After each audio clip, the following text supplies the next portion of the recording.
Persembahan dan perpuluhan dapat ditransfer melalui BCA 857 050 5000 atas nama GBI Musi Palam Indah atau scan barcode QR kode GBI Musi Palam Indah. Tuhan Yesus memberkati.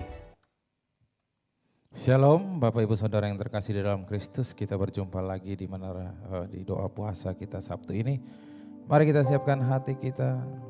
Saya percaya ada sesuatu yang indah yang membawa kita semakin dekat kepada Tuhan yang ingin Tuhan sampaikan melalui puji-pujian, melalui firman yang akan disampaikan. Biarlah firman menjadi kekuatan di dalam hidup kita. Haleluya. Mari kita tutup mata, kita mulai berdoa. Segala pujian syukur hanya bagi Engkau ya Allah kami. Engkau Bapa yang hidup. Kami percaya ya Tuhan, Engkau hadir bersama kami ya Bapa. Dimanapun kami berada saat ini Yesus Kristus, Engkau menyertai kami ya Bapa.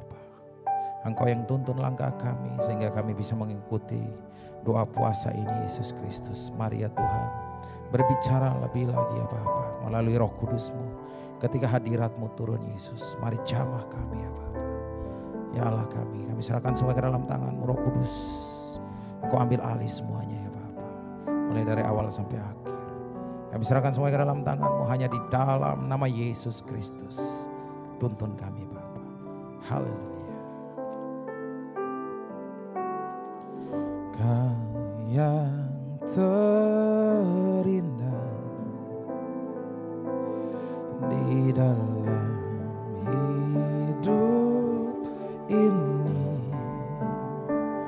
ku cinta Kau lebih dari segalanya. Besar kasih setiamu kepadaku.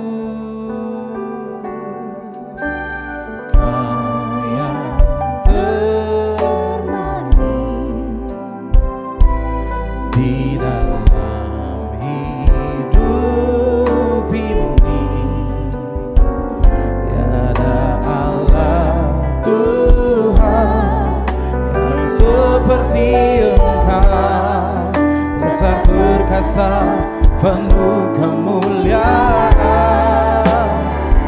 semata Allahku, ku tinggikan nama-Mu selalu.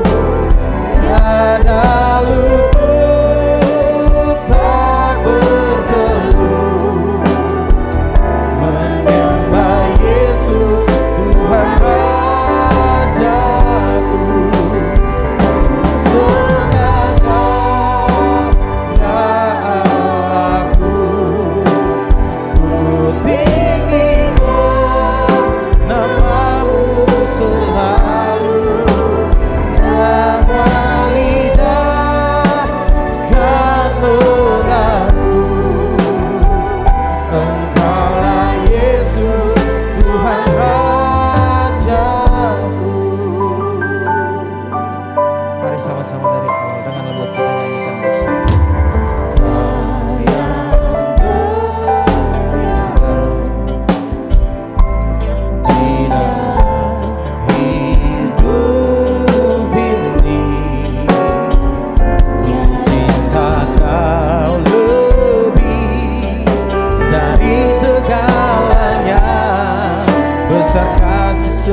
Puasanya secara online, mari kita sembah Dia. Yang berada di ruang Holy Spirit, mari kita sembah Dia.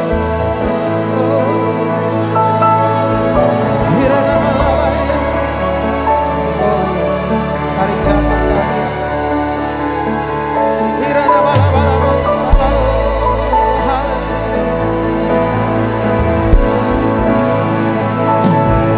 Baik Bapa, Yesus.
hanya bagi-Mu.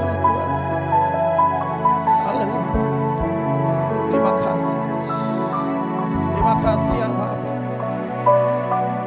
Mari lebih dalam lagi kita masuk di dalam hadirat.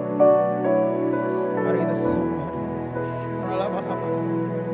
Bawa kami masuk lebih dalam lagi Yesus.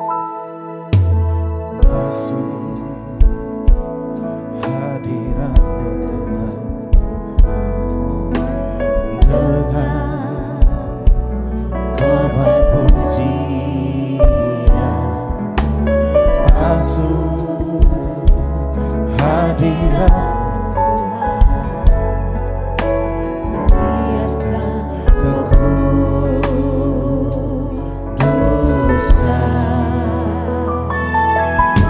di hadapan hadirat-Mu Tuhan.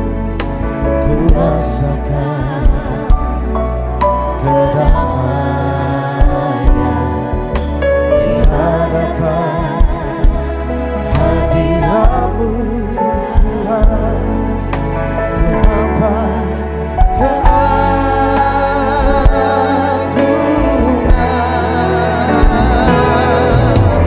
Yesus.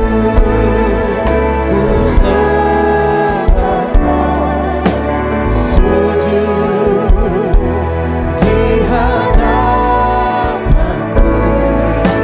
Keinginan dalam hidupku hanya untuk menyembah-Mu Yesus. Yesus, ku sembah sujud di hadapan-Mu. Keinginan dalam hidupku hanya untuk menyembah-Mu. Mari sama-sama dari awal kita nyanyikan bersama. Masuk hadirat-Mu Tuhan, dengan korban pujian. Masuk hadirat-Mu Tuhan, berhiaskan kekudusan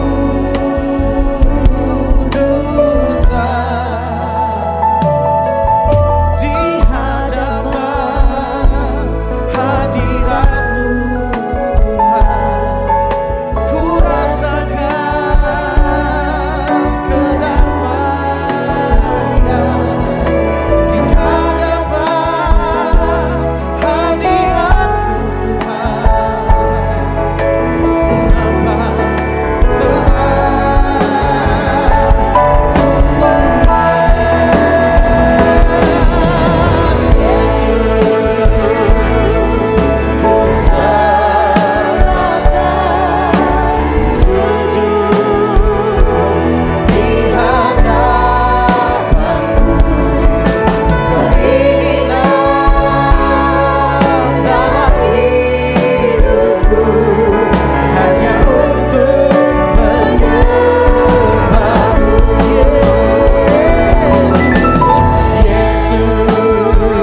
melalui ibadah ini Tuhan, kami terus mau meninggikan nama-Mu ya Tuhan. Oleh pujian, penyembahan yang kami naikkan pagi hari ini. Lewat doa puasa ya Tuhan, kami bersyukur ya Tuhan, hari ini kami boleh datang beribadah ya Tuhan. Kami bersyukur kami punya Tuhan yang baik, Tuhan yang mengasihi kami. Terusnya kami mau terus Tuhan menyembah-Mu dan meninggikan nama-Mu. Terima kasih Bapa. Mari Engkau berbicara kepada kami lewat firman Tuhan yang akan hamba sampaikan ya Tuhan. Urapi setiap kami dan hamba-Mu ya Tuhan. Terima kasih Bapa, di dalam nama Tuhan Yesus. Mari jemaat Tuhan yang siap menerima firman Tuhan dengan hati gembira bersama-sama saya dan katakan amin. Baik salam Bapak Saudara yang ada di rumah-rumah yang mengikuti ibadah ini. Baik, kita akan siapkan hati kita untuk terima kebenaran firman Tuhan. Yang saya berjudul pagi hari ini adalah kekuatan firman Kristus. Nah saudara, nasnya saya ambil di dalam Roma 10 ayat 17. Saya bisa bawa kita bersama-sama saya dalam Roma 10 ayat 17. Nah, Alkitab berbunyi demikian, jadi iman timbul dari pendengaran dan pendengaran oleh firman Kristus. Jadi iman timbul dari pendengar akan firman Kristus. Alkitab berkata demikian. Nah, jadi pada saat kita membaca firman, mendengar firman Kristus, maka akan ada sesuatu kekuatan yang muncul. Itu namanya iman, saudara. Nah, betapa pentingnya saudara sebagai yang percaya bahwa kita memiliki iman, saudara. Dan iman itu tidak bisa kita dapatkan dari saudara yang namanya kita baca buku yang lain, mendengar yang lain. Hanya lewat firman Tuhan. Nah, iman juga akan bertumbuh pada waktu kita membaca dan mendengarkan firman Tuhan, saudara. Nah, pagi ini saudara, saya mau sampaikan ada seorang penginjil lapangan, saudara ya, yang seangkatan selevelan dengan John Wesley, saudara. Nah, dia bernama John Whitfield, saudara. Nah, orang ini seorang penginjil lapangan yang begitu luar biasa dan terkenal pada saat itu. Nah, setiap kali dia berkhotbah, saudara, banyak saudara pertobatan terjadi. Nah, saudara, pada saat itu ada seorang ateis, saudara, yang heran, kenapa sih kok orang dengan khotbahnya bisa bertobat gitu, saudara. Ya, dengan khotbahnya bertobat. Dan si ateis berusaha mencari waktu dan mendapatkan di mana waktu si pengkhotbah ini akan mengadakan ibadah. Nah, dia kata ibadah satu lapangan. Nah, si khotbah ini, si ateis saudara, mengadakan penyelidikan secara kooperatif, saudara. Ya, dia berdiri jauh, bukan hanya berdiri, tapi dia naik ke atas pohon yang agak tinggi, saudara, untuk bisa melihat si pengkhotbah itu. Nah, saksi Tuhan, si pengkhotbah bernama John Whitfield itu sampaikan, saudara, firman Tuhan, saya pujian dia sampaikan firman Tuhan. Nah, saudara, karena dia menyelidikan secara kooperatif, saudara, dia menutup telinganya, dia nggak mau dengar apa yang dikhotbahkan, saudara. Dia tutup dengan kedua tangannya, dengan telinga. Dia tutup, saudara, tidak mendengar, dia hanya melihat, bukan mendengar, saudara, melihat. Nah, saudara, Tuhan punya cara, saudara, supaya si ateis itu mendengar firman Tuhan, saudara. Nah, pada saat dia berada cukup lama di pohon sementara firman Tuhan disampaikan, datang seekor lalat, saudara, memutar di depan wajahnya nging gitu, saudara ya. Dan pada akhirnya si lalat bukannya keliling wajah, nempel di hidungnya, saudara. Dan membuat dia risih, membuat dia susah, saudara. Akhirnya dia, saudara, mau nggak mau harus lepas tangan untuk menepis lalat di hidungnya. Tiba-tiba si pengkhotbah, dia dengar si pengkhotbah itu berkata demikian, saudara. Dikatakan di dalam, sebenarnya di dalam Wahyu, saudara ya. Dikatakan gini, siapa bertelinga hendaklah ia mendengarkan apa yang dikatakan Roh. Saudara, si ateis ini kaget. Loh, kok tahu gitu, saudara ya? Saya tutup telinga, saudara. Nah, dari hari itu, saudara, si ateis ini bertobat menjadi orang percaya, saudara. Jadi kuasa firman Tuhan dapat membuat orang menjadi percaya pada Tuhan Yesus, saudara. Ya, jadi memiliki kekuatan yang luar biasa. Nah, saksi Tuhan, hari ini saya mau sharingkan, saudara, ya ada 3 hal, ya saudara, kekuatan daripada firman Tuhan ini, saudara. Yang pertama, saudara, adalah kekuatan firman Tuhan akan menyelamatkan bagi setiap orang yang percaya kepada Dia. Ya, dalam Roma pasal 1 ayat 16 dan 17 berkata demikian. Sebab aku mempunyai keyakinan yang kokoh dalam Injil, karena Injil adalah kekuatan Allah yang menyelamatkan setiap orang yang percaya. Pertama-tama orang Yahudi tetapi juga orang Yunani. Sebab di dalamnya nyata kebenaran Allah yang bertolak dari iman dan memimpin pada iman. Sebab ada tertulis orang benar akan hidup oleh iman. Jadi saudara kasih Tuhan ya, bahwa firman Tuhan punya kekuatan untuk menyelamatkan orang, saudara. Kenapa? Karena di dalamnya nyata kebenaran Allah, saudara. Ya, jelas bahwa kita tahu semua apa sih kebenaran Allah. Memang banyak kebenaran ditulis, saudara. Ya, dan paling kita tahu yang terkenal bahwa Yohanes 3:16 katakan karena begitu besar kasih Allah akan dunia ini. Sehingga setiap orang yang percaya, sehingga dia memberikan anak yang tunggal, sehingga setiap orang yang percaya kepada dia tidak binasa, melainkan berhidup yang kekal, saudara. Nah, ini kebenaran yang luar biasa, saudara. Kebenaran yang luar biasa. Kenapa, saudara?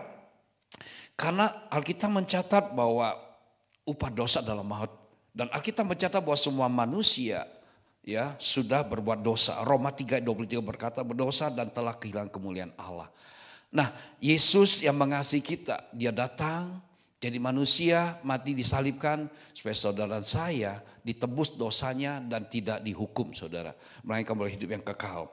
Nah, saudara, ini yang Yesus lakukan. Ini kebenaran, ini kenyataan. Ya, kebenaran yang Tuhan beri bagi setiap kita yang percaya kepada dia, saudara. Nah, saya mau saksikan sedikit, saudara. Di masa kecil waktu saya SD, saudara. Saya sekolah di negeri. Dan seringkali di pelajaran agama, saudara, guru itu ngajar, saudara. Tentang neraka, saudara. Yang membawa saya takut dan ngeri, saudara. Dan jarang sekali ajari tentang surga. Nah, dalam informasi yang saya dapat, saya bertanya kepada nenek saya, saudara. Saya bertanya kepada nenek saya, bagaimana sih kalau seorang ketika dia meninggal bisa ke surga? Saudara, jawabannya sangat sederhana, saudara. Jawabannya gini, berbuat baik, saudara. Saya kasih Tuhan, ketika saya dapat jawabannya sebenarnya, saudara, saya nggak puas. Kenapa? Karena memang saya juga nggak tahu jalan keselamatan itu, saudara. Ya, nah, menjalani remaja, saudara, saya punya komunitas, ya semacam youth gitu, saudara. Ya, youth bukan di gereja, saudara. Ya, teman, ya sedang senangnya jalan bawa motor keliling-keliling kota, pokoknya kemana aja gitu, saudara. Nah, di salah satu komunitas saya ada satu anak Tuhan yang pada akhirnya membawa saya ke gereja, saudara. Ya, bawa ke gereja dan pada akhirnya saya tertarik dan saya mengikuti ibadah demi ibadah. Pada akhirnya, saudara, iman saya bertumbuh. Dan saya mengambil putusan tahun 1980 udah dibaptis, saudara. Saya menjadi anak Tuhan sampai hari ini, saudara. Ya, nah itu saya dapatkan, saudara, yang mana kekuatan firman Tuhan bisa mengubah, yang mendapatkan, di mana saya merindukan keselamatan itu dan saya bisa dapatkan akan hal itu, saudara. Ya, nah, saksi Tuhan. Jadi firman Tuhan memiliki kekuatan untuk bisa menyelamatkan. Baik itu kepada secara pribadi, ya saudara, dan juga kepada keluarga. Di saat saya sudah diselamatkan, saya percaya pada Yesus berjalan itu, saya merindukan bagaimana sih orang tua saya, adik-adik saya, saudara saya bisa diselamatkan. Nah, saya pikir adalah mustahil. Kenapa? Karena orang tua saya, adik saya, saudara saya itu mempunyai satu kepercayaan yang lama begitu kuat, saudara. Ya, yang seperti itu nggak mungkin. Tapi waktu itu saya dapat firman, saudara, ya bahwa di dalam Kisah 16 ayat 31 sampai 32 berkata demikian. Jawab mereka, percaya pada Tuhan Yesus Kristus dan engkau akan diselamatkan, engkau dan seisi rumahmu. Lalu mereka memberitakan firman Tuhan kepadanya dan kepada semua orang yang ada di rumahnya. Nah, ketika saya dapat firman ini, ya, itu membangkitkan iman saya bahwa saya mungkin itu bisa terjadi. Apa yang saya lakukan? Saya berdoa. Dan sama si Tuhan, akhirnya satu persatu saudara saya, adik-adik saya semuanya mulai datang pada Tuhan. Ya, dan akhirnya kedua orang tua saya mulai percaya pada Tuhan. Yang saya pikir gak mungkin, tapi itulah kekuatan firman. Itulah janji firman. Janji firman Tuhan, iya dan amin. Ya, dengan caranya yang ajaib, keluarga kami diselamatkan. Ya, bahkan bukan keluarga kami samakan juga mertua saya juga diselamatkan, saudara. Ya, nah itu terjadi, saudara. Nah, jadi kekuatan daripada firman Tuhan itu dapat menyelamatkan baik secara pribadi, satu keluarga, bahkan satu kota, saudara. Ya, satu kota. Ya, nah, sama si Tuhan. Jadi kita bisa melihat bahwa firman itu benar-benar penuh kuasa, penuh kekuatan di mana bisa mengubah. Seseorang bisa percaya, satu keluarga bisa percaya pada Yesus. Bahkan satu kota pun bisa berbalik dan percaya kepada Tuhan Yesus, saudara. Ini kisah Yunus, saudara, ya. Di mana Yunus, saudara, utus Tuhan untuk ke kota Niniwe. Kota yang bejat, kota yang penuh kejahatan. Di mana sebentar lagi penghukuman Tuhan akan turun ke atas kota itu. Namun sebelum penghukuman Tuhan turun, Tuhan mengutus Yunus ke kota Niniwe, saudara. Nah, saksi Tuhan dalam Yunus pasal 3 ayat 1-3 berkata demikian. Datanglah firman Tuhan kepada Yunus untuk kedua kalinya demikian. Bangunlah, pergilah ke Niniwe, kota yang besar itu, dan sampaikanlah padanya seruan yang kufirmankan kepadamu. Bersiaplah Yunus lalu pergi ke kota Niniwe sesuai dengan firman Allah. Niniwe adalah sebuah kota yang besar, mengagumkan besarnya, 3 hari perjalanan luasnya. Selanjutnya kita akan baca sampai 10. Mulai Yunus masuk ke dalam kota itu sehari perjalanan jauh, lalu berseru, 40 hari lagi maka Niniwe akan ditunggang balikan. Orang Niniwe percaya pada Allah, lalu mereka mengumumkan puasa, dan mereka baik orang dewasa maupun anak-anak mengenakan kain kabung. Setelah sampai kabar itu kepada raja kota Niniwe, turunlah ia ke singgasana, ditanggalkan jubahnya, diselubungi kain kabung, lalu duduk ia di abu. Ayat 7. Lalu atas perintah raja dan para pembesar, orang memaklumkan dan mengatakan di Niniwe demikian, manusia dan ternak, lembu dan sapi, kambing domba tidak boleh makan apa-apa, tidak boleh makan rumput dan tidak boleh minum air. Ayat 8, lalu haruslah semuanya manusia dan ternak berselubung kain kabung dan berseru dengan suara keras pada Allah, serta haruslah masing-masing berbalik dari tingkah lakunya jahat, dari kekerasan yang dilakukannya. Siapa tahu mungkin Allah akan berbalik dan menyesal serta berpaling dari murkanya yang menyalanya itu, sehingga kita tidak binasa. Ayat 10, perhatikan.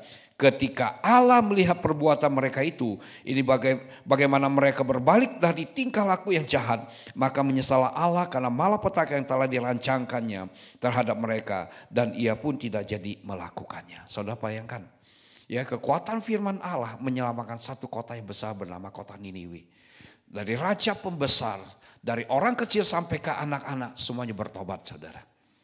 Nah, ini luar biasa, saudara, ya. Jadi saya kasih Tuhan, jadi hal yang pertama kita bisa pelajari bahwa kekuatan firman Allah bisa menyamakan satu pribadi, satu keluarga, bahkan satu kota. Makanya setiap hari, ya saudara, sejak gembala saudara menggongkan, saudara berikan PR untuk kita berdoa di bulan Januari 1 hari 3 kali, saudara, ya. Itu 3 pokok dalam 3 minggu. Saya juga berdoa untuk kota, saudara. Saya percaya bahwa kota itu bisa diselamatkan Tuhan. Berdasarkan janji firman Tuhan ini, saudara. Kalau kota ini bisa diselamatkan, Palembang pun bisa diselamatkan. Kota di mana Anda tinggal itu pun bisa diselamatkan oleh Tuhan. Tetapi kalau kita berdoa, saudara, berdasarkan firman Tuhan. Karena Tuhan bekerja berdasarkan firman yang kita milikin, saudara. Karena gembala mengajarkan demikian, saudara. Karena itu firman, saudara, Tuhan selalu bekerja demikian. Karena dari firman itu timbul iman. Ya, untuk kita bertindak melakukan apa yang Tuhan kehendakin, dan Tuhan menghendaki juga semua orang, saudara, berbalik kepada Tuhan dan diselamatkan, saudara. Ini keinginan Tuhan, ini keinginan Tuhan, bahwa sangat mungkin karena ada janji firman Tuhan, ya, sekeras apapun, ya, menurut pandangan saudara, mungkin menurut pandangan saudara, pikiran saudara nggak mungkin bisa selamat, tapi kalau saudara memiliki firman Tuhan akan mengubah. Firman Tuhan akan menyelamatkan orang yang tidak mungkin jadi mungkin diselamatkan, saudara. Itu yang pertama. Yang kedua, nah firman Tuhan, ya, firman Kristus juga dapat mengubah jalan hidup seseorang yang percaya kepadanya, saudara. Ya, nah ini penting, saudara. Ini menarik sekali, saudara. Matius pasal 4 ayat 19.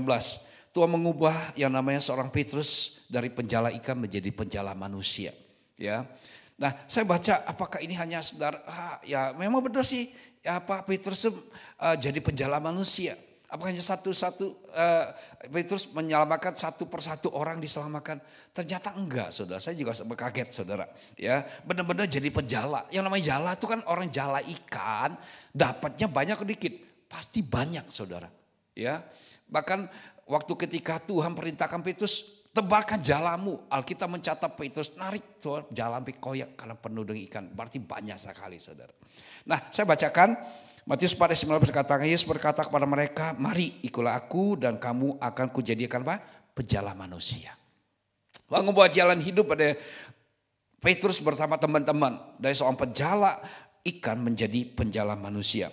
Nah, saudara, firman ini benar-benar digenapi, ya, pada waktu Petrus, saudara, dan para rasul lain dipenuhi Roh Kudus. Itu terjadi, saudara. Ya, Kisah 2 ayat 14, waktu mereka dipenuhi Roh Kudus, saudara, bangkitlah Petrus lalu dia berkhotbah, saudara. Demikian, maka bangkitlah Petrus berdiri dengan ke-11 rasul itu dengan suara nyaring berkata pada mereka, hai kamu orang Yahudi dan kamu semua yang tinggal di Yerusalem, ketahuilah, camkanlah perkataanku ini. Ayat 32, Yesus ini yang Yesus yang dibangkitkan Allah, dan tentang hal itu kami semua adalah saksi. Jadi Yesus Petrus beritakan ini, saya penggal-penggal ayatnya, cukup panjang saudara. Bertobatlah dikatakan situ. Khotbahnya singkat saudara, enggak lama. Terus kita baca saudara, Kisah 2 ayat 37-38 sampai pasal 1 berkata demikian. Ketika mereka mendengar hal itu, hati mereka sangat terharu saudara. Bukan keras tapi terharu saudara. Ya, terus lalu mereka bertanya pada Petrus dan rasul-rasul yang lain, apakah yang harus kami perbuat saudara-saudara? Jawab Petrus kepada mereka, bertobatlah dan hendaklah kamu masing-masing memberi dirimu dibaptis dalam nama Yesus Kristus untuk pengampunan dosamu.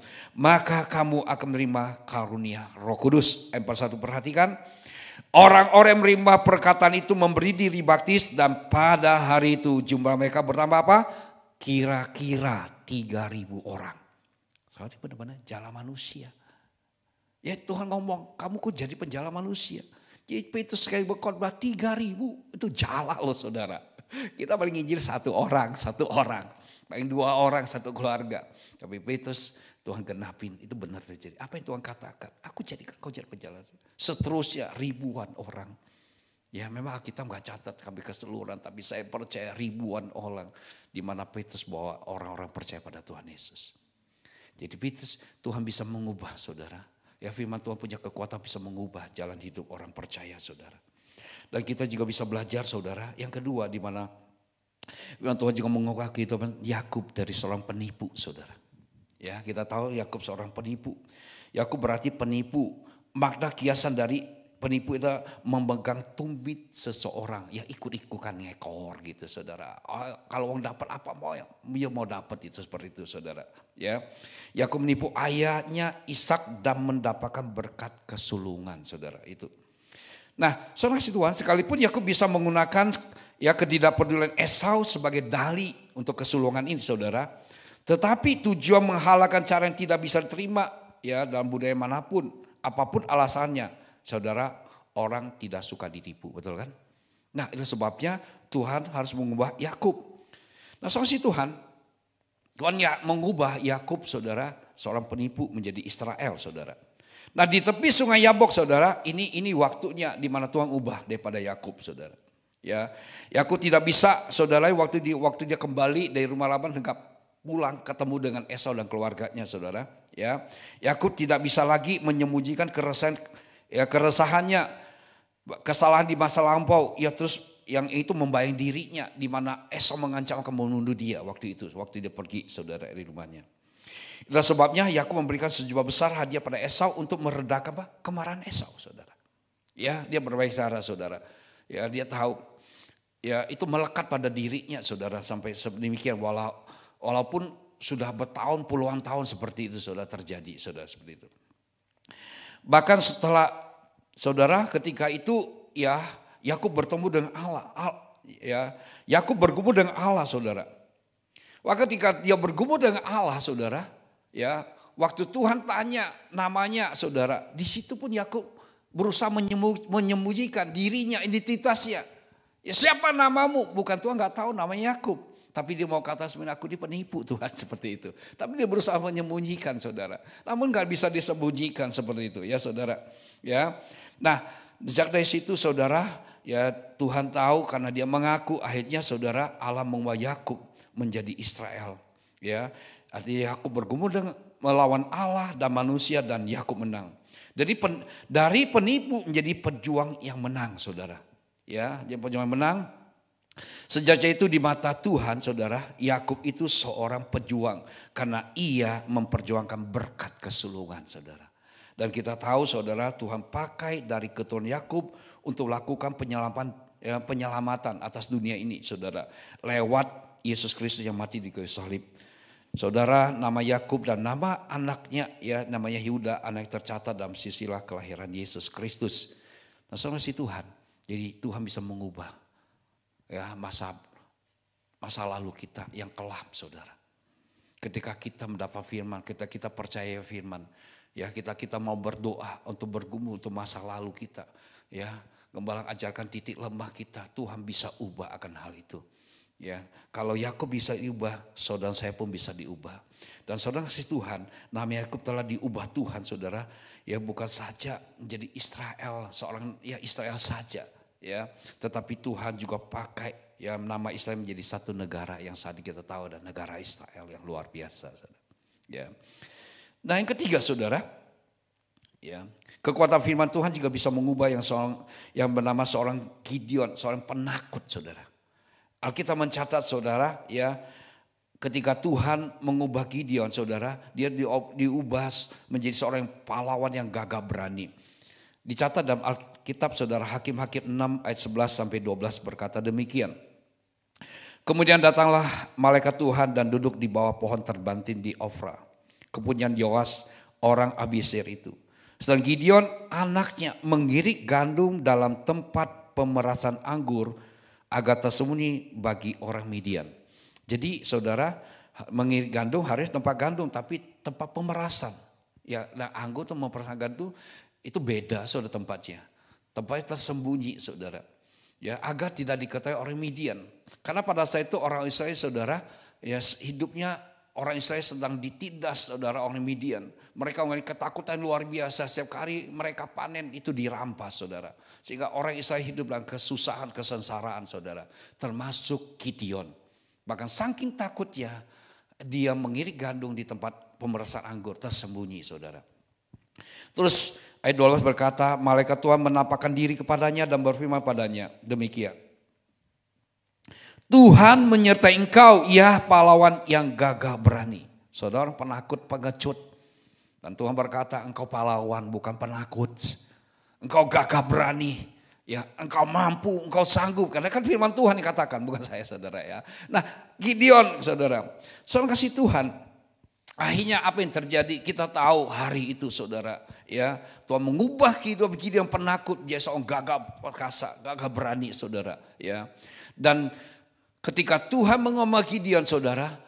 Berkat itu bukan hanya untuk dirinya, bukan hanya untuk keluarganya. Tapi hari itu menjadi di mana keputusannya, saudara, untuk menangkap firman Tuhan. Dan dia lakukan.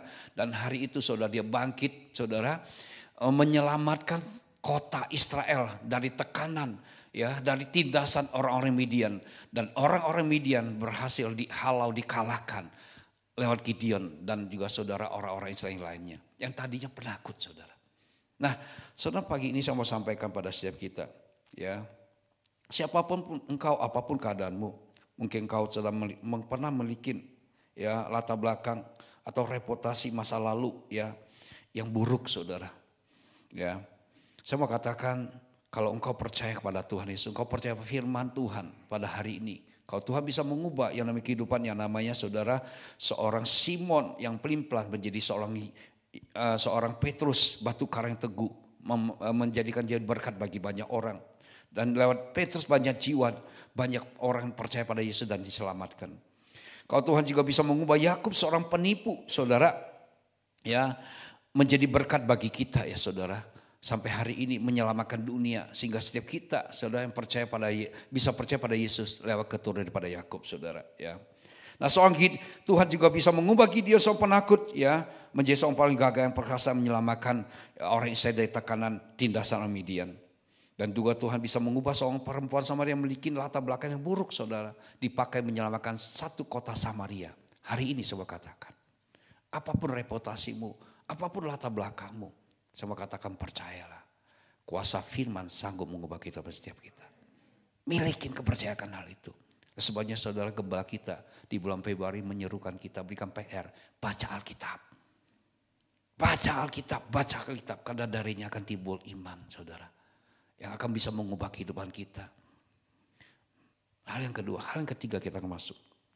Kekuatan firman Tuhan juga dapat mengubah masa depan kita. Mungkin engkau tidak tahu lagi tentang masa depanmu. Mungkin gelap, tidak tahu apa yang harus kau lakukan. Rencana apa yang harus engkau buat dan engkau tidak tahu. Dan hari ini saya mau katakan pada setiap kita bahwa firman Tuhan juga sanggup mengubah masa depan kita. Nah, masa depan seperti apa yang Tuhan janjikan pada setiap kita. Yeremia 29 ayat yang ke-11 berkata demikian. Sebab aku ini mengetahui rancangan-rancangan apa yang ada padaku mengenai kamu. Saudara saya sebagai orang yang percaya, sebagai anak-anak Tuhan, Tuhan tahu saudara. Rancangan apa yang Tuhan rancangkan? Demikian firman Tuhan.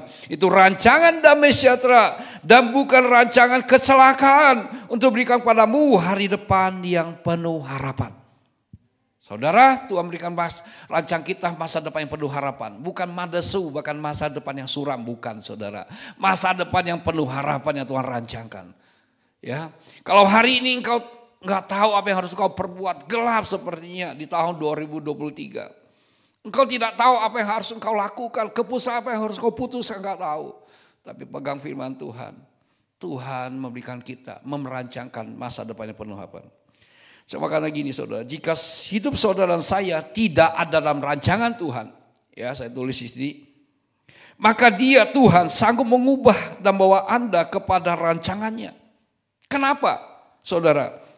Supaya saudara saya bisa memiliki masa depan yang penuh harapan. Akan kita memberikan contoh Yusuf saudara. Ya, Yusuf memiliki mimpi bahwa suatu hari kelak dia akan menjadi seorang pemimpin yang besar saudara. Ya, memiliki mimpi. Akan tapi perjalanan hidupnya tidak sesuai dengan mimpinya. Ya, nggak sesuai dengan rancangannya. Bagi Yusuf adalah hal sulit untuk memiliki masa depan yang penuh harapan. Kenapa?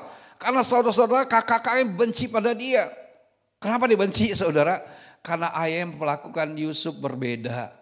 Nah, ya saudara. Dan juga Yusuf menceritakan bahwa dia akan jadi pemimpin atas mereka saudara. Sehingga Yusuf saudara dibuang ke sumur. Dijual jadi budak saudara. Saudara bisa bayangkan menjadi budak di negeri orang. Itu pasti suram saudara. Ya Tuhan gak ngendaki juga. Ya hidup kita jadi budak tidak sesuai juga rencana itu saudara. Ya enggak?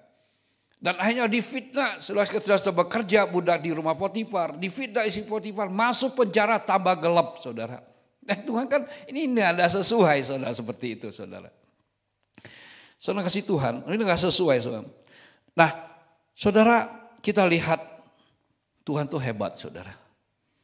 Tuhan tetap Tuhan yang bisa menggenapi rancangannya saudara. Ketika dia melihat rancangan itu tidak sesuai, maka dia ubah, dia pakai jalan-jalan saudara. Ya, dari budak menuju ke penjara, penjara menuju istana saudara. Dan disitulah Tuhan angkat dalam satu hari saudara. Yusuf diubahkan, mewujudkan rancangan Tuhan. Itu memberikan dia masa depan penuh harapan. Mimpinya menjadi seorang pemimpin itu digenapin saudara. Nah sama si Tuhan. Sekalipun dalam kehidupan Bapak Ibu Saudara, mungkin ada orang-orang yang menjegal, ada orang menghambat. Engkau untuk karir engkau tetap naik. Bahkan mungkin juga bisnismu ada orang mulai dengan segala jalan untuk menjegal engkau supaya bisnismu enggak maju. Bahkan juga bisa jadi saudara, karena keputusan dan kesalahan kita membuat perjalanan hidup kita, bisnis kita, pekerjaan kita terhambat. Tapi semua katakan, semua itu bisa terjadi. Ya, Yusuf berkata pada saudara-saudara gini, saudara, Kejadian 50 ayat 20. Memang kamu telah mereka-rekakan jahat terhadap aku, tetapi Allah telah mereka-rekakan untuk kebaikan dengan maksud melakukan seperti yang terjadi sekarang ini. Ini memelihara hidup suatu bangsa yang besar. Manusia boleh lakukan hal, menjegal, menghambat. Tapi anak Tuhan yang percaya selalu merambat naik sekarang. Selalu bisa mengalami satu terobosan.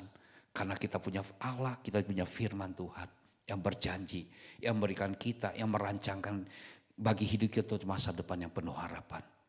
Bukan kecelakaan, bukan kesuraman saudara. Ya, nah percayakan janji Tuhan bahwa suatu hari ya Tuhan akan bawa kita naik. Yang penting saudara ya apa yang membuat Yusuf saudara bisa tergenapi janjinya, mimpinya saudara. Menjadi seorang pemimpin. Saudara, Yusuf tidak hidup dalam kepahitan. Sekalipun kakak-kakaknya membuang dia semua jual jadi budak. Tante Potifar memfitnah masuk ke dalam penjara. Dia enggak pahit, dia enggak kecewa, dia enggak marah saudara. Itu sebabnya kita mencatat Allah menyertai Yusuf dan membuat berhasil dengan segala apa yang dikerjakannya saudara. Itu penting. Bayangkan kita kejebak dengan orang-orang yang menghambat untuk kita naik karir kita saudara. Mungkin keadaan sebagai kita jadi pahit, kita jadi kecewa saudara, kita marah. Saudara, saya mau katakan, kita harus belajar pada Yusuf. Kenapa Yusuf bisa hidup dalam pengharapan mimpinya, bisa hidup dalam rancangan Tuhan yang penuh harapan? Karena Yusuf, saudara, tidak pahit, tidak kecewa. Dia tidak marah, saudara. Dan akhirnya, saudara, apa yang terjadi benar apa yang Tuhan rancangkan. Memang masa depan yang penuh harapan yang Tuhan berikan bagi Yusuf. Dan itu digenapi dalam kehidupannya. Saksi Tuhan, kita bisa belajar, saudara, ya hari ini, saudara, bahwa Tuhan juga merancangkan lewat apa kekuatan firman Tuhan, firman Kristus dapat mengubah masa depan kita yang suram menjadi masa depan yang penuh harapan. Yang percaya katakan amin.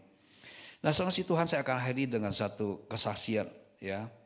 Seorang tentara Amerika bernama Jeremiah Andrew Denton, saudara. Dia seorang yang pernah ditugaskan di Vietnam bagian utara. Ditugaskan bagian Vietnam utara, saudara. Dan pada akhirnya dia ditangkap menjadi tawanan, ya, oleh tentara Vietnam, saudara. Nah, di dalam penjara itu, saudara, dia mengalami siksaan begitu berat, saudara. Ya kalau saudara pernah nonton tahanan Vietnam tuh, ya segitulah beratnya gitu, saudara. Ya begitu berat membuatnya, saudara, sama manusia itu bisa putus asa. Tapi Yeremia ini seorang anak Tuhan, saudara. Ya, apa membuat Yeremia tidak menyerah, saudara? Mungkin dalam siksaan itu bisa membuat dia mati, tetapi dia tidak menyerah. Dia tetap kuatkan dirinya kepada Tuhan dengan doa-doa yang naikkan. Dan terlebih dari itu, saudara, dimiliki firman-firman yang pernah dia dengar. Dia simpan di dalam hatinya. Dia ucapkan untuk hidupnya bahwa aku akan memiliki di mana aku disertai Tuhan. Ya, aku akan mengalami masa depan yang penuh harapan. Aku akan dibebaskan. Ternyata betul, saudara. Saudari, perang Vietnam berakhir, dia dibebaskan. Saudara tahu, tahun 1960-an dia berhasil menduduki jabatan sebagai senator Amerika di Alabama, saudara. Kalau Tuhan dapat membuat seorang Yusuf dengan masa depan yang sepertinya suram, menjadi masa yang penuh harapan, dan Tuhan bisa menggenapi mimpinya, dia pun juga akan bisa mengerjakan yang itu, Bapak Ibu Saudara. Kalau Tuhan bisa membebaskan Yeremia dari seorang tawanan yang tidak ada harapan, tidak ada masa depan, ya, dan akhirnya menjadi seorang yang menduduki jabatan yang penting, saudara, sebagai senator di Amerika di Alabama, saudara. Tuhan juga bisa dapat membawa kita. Tuhan juga bisa memberikan masa depan yang penuh harapan bagi setiap kita. Amin. Mari kita datang pada Tuhan.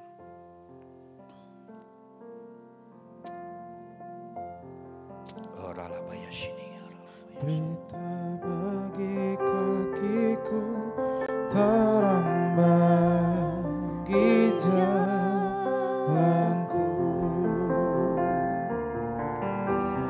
Firman-Mu pelita bagi kakiku, terang bagi jalanku.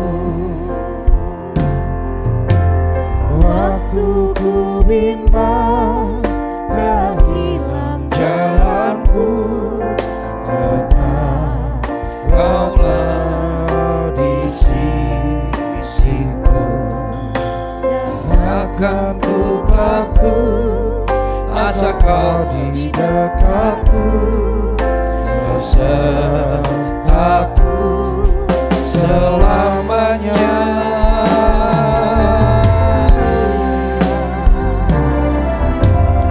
Firman-Mu perintah bagi kakiku, terang bagi jalanku.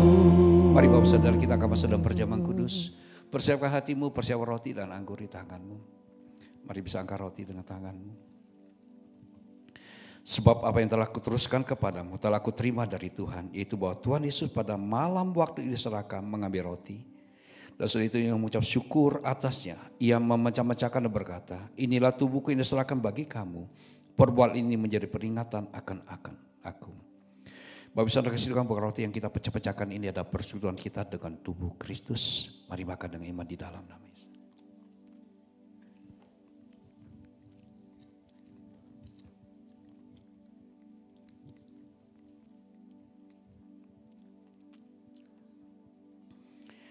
Demikian juga Imam Cawan sudah makan lalu berkata, Tuhan, ini ada perjanjian baru yang dimeteraikan oleh darahku.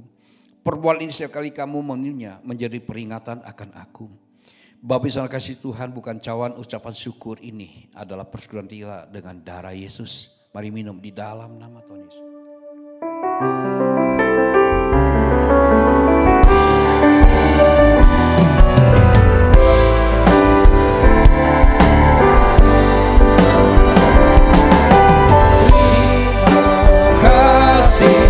Yesusku, buat anugerah yang Kau beri.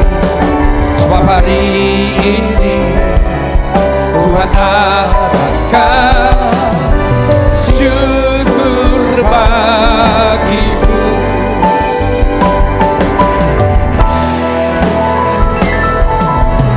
Terima kasih Yesusku, buat anugerah yang Kau beri. Sebab hari ini Tuhan adakan syukur bagimu.